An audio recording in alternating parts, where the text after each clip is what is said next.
Ako sa učíte cudzie jazyky vy, priatelia? Využívate online média? Učíte sa jazyk zábavnou formou? Učiť sa jazyk nemusíte len z učebníc. Stačí zapnúť napríklad YouTube alebo Spotify. Pozerajte seriály alebo rozprávky v cudzom jazyku. Najprv možno s titulkami, potom neskôr aj bez. Počúvajte pesničky a sledujte text pesničiek. Spievajte si, opakujte texty. To je vždy super a pomôže vám to.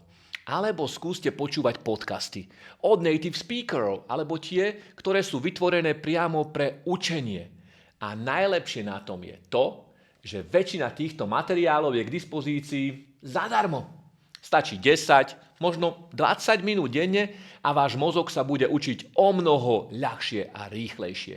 Cudzí jazyk sa tak stane súčasťou vášho bežného dňa. A o to ide, aby cudzí jazyk už čoskoro nebol cudzím. Tvoj mozog si vždy zapamätá to, čo miluješ.